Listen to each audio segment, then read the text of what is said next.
पहली कथा। पौराणिक एवं प्रचलित श्री गणेश कथा के अनुसार एक बार देवता कई विपदाओं में घिरे थे। तब वह मदद मांगने भगवान शिव के पास आए। उस समय शिव के साथ कार्तिकेय तथा गणेश जी भी बैठे थे। देवताओं की बात सुनकर शिव जी ने कार्तिकेय व गणेश जी से पूछा कि तुम में से कौन देवताओं के कष्टों का निवारण कर सकता है। तब कार्तिकेय व गणेश जी दोनों ने ही स्वयं को इस कार्य के लिए सक्षम बताया। इस पर भगवान शिव ने दोनों की परीक्षा लेते हुए कहा कि तुम दोनों में से जो सबसे पहले पृथ्वी की परिक्रमा करके आएगा वही देवताओं की मदद करने जाएगा। भगवान शिव के मुख से यह वचन सुनते ही कार्तिकेय अपने वाहन मोर पर बैठकर पृथ्वी की परिक्रमा के लिए निकल गए, परंतु गणेश जी सोच में पड़ गए कि वह चूहे के ऊपर चढ़कर सारी पृथ्वी की परिक्रमा करेंगे तो इस कार्य में उन्हें बहुत समय लग जाएगा। तभी उन्हें एक उपाय सूझा। गणेश अपने स्थान से उठे और अपने माता पिता की 7 बार परिक्रमा करके वापस बैठ गए। परिक्रमा करके लौटने पर कार्तिकेय स्वयं को विजेता बताने लगे। तब शिव जी ने श्री गणेश से पृथ्वी की परिक्रमा न करने का कारण पूछा। तब गणेश ने कहा, माता पिता के चरणों में ही समस्त लोक हैं। यह सुनकर भगवान शिव ने गणेश जी को देवताओं के संकट दूर करने की आज्ञा दी। इस प्रकार भगवान शिव ने गणेश जी को आशीर्वाद दिया कि चतुर्थी के दिन जो तुम्हारा पूजन करेगा और रात्रि में चंद्रमा को अर्घ्य देगा उसके तीनों ताप यानी दैहिक ताप, दैविक ताप तथा भौतिक ताप दूर होंगे। इस व्रत को करने से व्रतधारी के सभी तरह के दुख दूर होंगे और उसे जीवन के भौतिक सुखों की प्राप्ति होगी। चारों तरफ से मनुष्य की सुख समृद्धि बढ़ेगी। पुत्र पौत्रादि, धन ऐश्वर्य की कमी नहीं रहेगी। गणेश चतुर्थी व्रत की दूसरी कथा। एक समय की बात है, राजा हरिश्चंद्र के राज्य में एक कुम्हार था। वह मिट्टी के बर्तन बनाता, लेकिन वे कच्चे रह जाते थे। एक पुजारी की सलाह पर उसने इस समस्या को दूर करने के लिए एक छोटे बालक को मिट्टी के बर्तनों के साथ हवा में डाल दिया। उस दिन संकष्टी चतुर्थी का दिन था। उस बच्चे की मां अपने बेटे के लिए परेशान थी। उसने गणेश जी से बेटे की कुशलता की प्रार्थना की। दूसरे दिन जब कुम्हार ने सुबह उठकर देखा तो आंवा में उसके बर्तन तो पक गए थे, लेकिन बच्चे का बाल बांका भी नहीं हुआ था। वह डर गया और राजा के दरबार में जाकर सारी घटना बताई। इसके बाद राजा ने उस बच्चे और उसकी मां को बुलवाया तो मां ने सभी तरह के विघ्न को दूर करने वाली संकष्टी चतुर्थी का वर्णन किया। इस घटना के बाद से महिलाएं संतान और परिवार के सौभाग्य के लिए संकट चौथ का व्रत करने लगी। तीसरी कथा। एक समय की बात है कि विष्णु भगवान का विवाह लक्ष्मी जी के साथ निश्चित हो गया। विवाह की तैयारी होने लगी। सभी देवताओं को निमंत्रण भेजे गए, परंतु गणेश जी को निमंत्रण नहीं दिया, कारण जो भी रहा हो।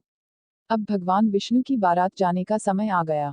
सभी देवता अपनी पत्नियों के साथ विवाह समारोह में आए। उन सब ने देखा कि गणेश जी कहीं दिखाई नहीं दे रहे हैं।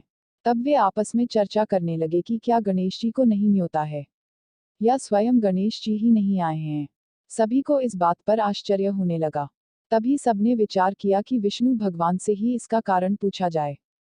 विष्णु भगवान से पूछने पर उन्होंने कहा कि हमने गणेश जी के पिता भोलेनाथ महादेव को न्योता भेजा है। यदि गणेश जी अपने पिता के साथ आना चाहते तो आ जाते, अलग से न्योता देने की कोई आवश्यकता भी नहीं थी। दूसरी बात यह है कि उनको 1.25 मन मूंग, 1.25 मन चावल, 1.25 मन घी और 1.25 मन लड्डू का भोजन दिन भर में चाहिए। यदि गणेश जी नहीं आएंगे तो कोई बात नहीं, दूसरे के घर जाकर इतना सारा खाना पीना अच्छा भी नहीं लगता। इतनी वार्ता कर ही रहे थे कि किसी एक ने सुझाव दिया, यदि गणेश जी आ भी जाएं तो उनको द्वारपाल बनाकर बैठा देंगे कि आप घर का ध्यान रखना। आप तो चूहे पर बैठकर धीरे धीरे चलोगे तो बारात से बहुत पीछे रह जाओगे। यह सुझाव भी सबको पसंद आ गया, तो विष्णु भगवान ने भी अपनी सहमति दे दी। होना क्या था कि इतने में गणेश जी वहां आ पहुंचे और उन्हें समझा बुझाकर घर की रखवाली करने बैठा दिया। बारात चल दी। तब नारद जी ने देखा कि गणेश जी तो दरवाजे पर ही बैठे हुए हैं, तो वे गणेश जी के पास गए और रुकने का कारण पूछा। गणेश जी कहने लगे कि विष्णु भगवान ने मेरा बहुत अपमान किया है। नारद जी ने कहा कि आप अपनी मूषक सेना को आगे भेज दें, तो वह रास्ता खोद देगी जिससे उनके वाहन धरती में धंस जाएंगे, तब आपको सम्मानपूर्वक बुलाना पड़ेगा। अब तो गणेश जी ने अपनी मूषक सेना जल्दी से आगे भेज दी और सेना ने जमीन पोली कर दी। जब बारात वहां से निकली तो रथों के पहिए धरती में धंस गए। लाख कोशिश करें परंतु पहिए नहीं निकले। सभी ने अपने अपने उपाय किए, परंतु पहिए तो नहीं निकले, बल्कि जगह जगह से टूट गए। किसी की समझ में नहीं आ रहा था कि अब क्या किया जाए। तब तो नारद जी ने कहा, आप लोगों ने गणेश जी का अपमान करके अच्छा नहीं किया। यदि उन्हें मनाकर लाया जाए तो आपका कार्य सिद्ध हो सकता है और यह संकट टल सकता है। शंकर भगवान ने अपने दूत नंदी को भेजा और वे गणेश जी को लेकर आए। गणेश जी का आदर सम्मान के साथ पूजन किया, तब कहीं रथ के पहिए निकले। अब रथ के पहिए निकल को गए, परंतु वे टूट फूट गए, तो उन्हें सुधारे कौन?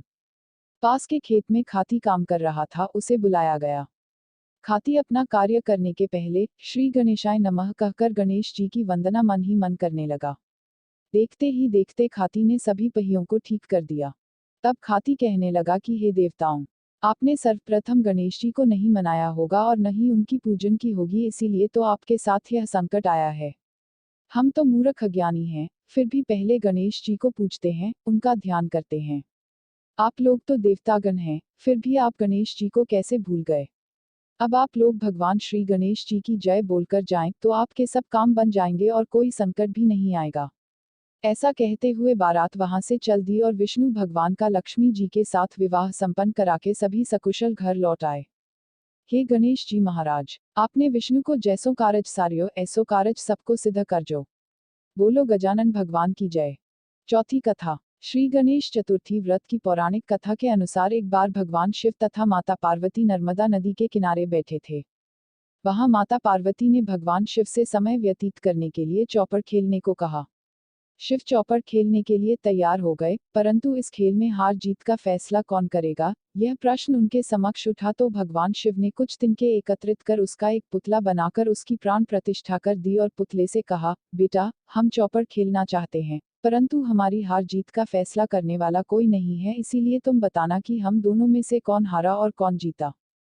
उसके बाद भगवान शिव और माता पार्वती का चौपड़ खेल शुरू हो गया। यह खेल 3 बार खेला गया और संयोग से तीनों बार माता पार्वती ही जीत गईं। खेल समाप्त होने के बाद बालक से हार जीत का फैसला करने के लिए कहा गया, तो उस बालक ने महादेव को विजयी बताया। यह सुनकर माता पार्वती क्रोधित हो गईं और क्रोध में उन्होंने बालक को लंगड़ा होने, कीचड़ में पड़े रहने का श्राप दे दिया। बालक ने माता पार्वती से माफी मांगी और कहा कि यह मुझसे अज्ञानतावश ऐसा हुआ है, मैंने किसी द्वेष भाव में ऐसा नहीं किया।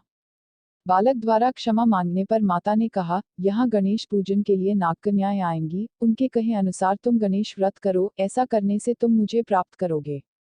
यह कहकर माता पार्वती शिव के साथ कैलाश पर्वत पर चली गईं। 1 वर्ष के बाद उस स्थान पर नागकन्याएं आईं, तब नागकन्याओं से श्री गणेश के व्रत की विधि मालूम करने पर उस बालक ने 21 दिन लगातार गणेश जी का व्रत किया। उसकी श्रद्धा से गणेश जी प्रसन्न हुए। उन्होंने बालक को मनोवांछित फल मांगने के लिए कहा। उस पर उस बालक ने कहा, हे विनायक, मुझमें इतनी शक्ति दीजिए कि मैं अपने पैरों से चलकर अपने माता पिता के साथ कैलाश पर्वत पर पहुंच सकूं और वे यह देख प्रसन्न हों।